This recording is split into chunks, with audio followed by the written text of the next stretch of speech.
प्रेक्षको नमस्कार। आवाज वार्ता न्यूज मध्ये आपले सहर्ष स्वागत। महाराष्ट्र सरकारने मुख्यमंत्री लाडकी बहीण योजना ही मागील महिन्यात सुरू केली। प्रत्येक महिलेच्या खात्यात 1500 रुपये टाकणार व सक्षम करणार आणि या योजनेचा जीआर येताच राज्यातील असंख्य महा ई सेवा केंद्र या योजनेचा फॉर्म भरायला खुली झाली। काही सेवा केंद्रातील लोकांनी तर ग्रामीण भागातील लोकांची मोठ्या प्रमाणात लूट चालवली। मग मात्र शिंदे सरकारपर्यंत ही बातमी पोहोचताच त्यांनी सेवा केंद्रात हे फॉर्म फुकट भरावे जेणेकरून महिलांना त्रास होणार नाही। मात्र काही ठिकाणी ही लूट सुरू असलेली दिसत आहे। या गोष्टीला पुणे जिल्ह्यातील जुन्नर तालुका देखील तितका सामोरा जात आहे।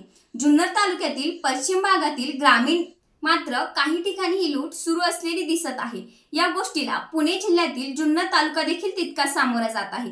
जुन्नर तालुक्यातील पश्चिम भागातील ग्रामीण भागातील याच योजनेसाठी कागदपत्रांकरिता दिवसभर सरकारी कार्यालयातील कामकाजांसाठी तासनतास उभे राहावे लागत आहे। त्यातच आधार कार्ड बंधनकारक केल्यामुळे ग्रामीण भागातील या केंद्रात तर लयलूटच सुरू असल्याचे पाहायला मिळत आहे। तालुक्यातील आधार केंद्रे ही निराधार व बिनकामाची ठरत असल्यामुळे सरकारी कामकाजात बाधा होत आहे।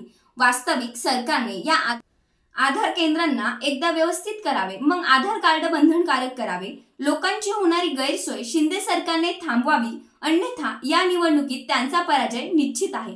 कारण ही योजना निवडणूक होताच बंद होणार असल्याचे सुज्ञ मतदारांना देखील माहित आहे।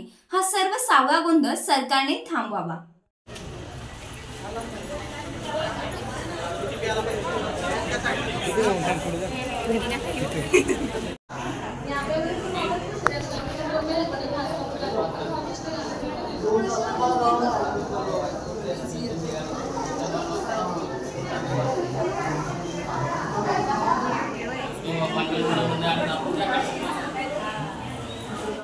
आवाज वार्ता न्यूज चॅनलला लाईक, कमेंट, शेअर, फॉलो करा, सबस्क्राइब करा आणि बेल आयकॉनवर प्रेस करा।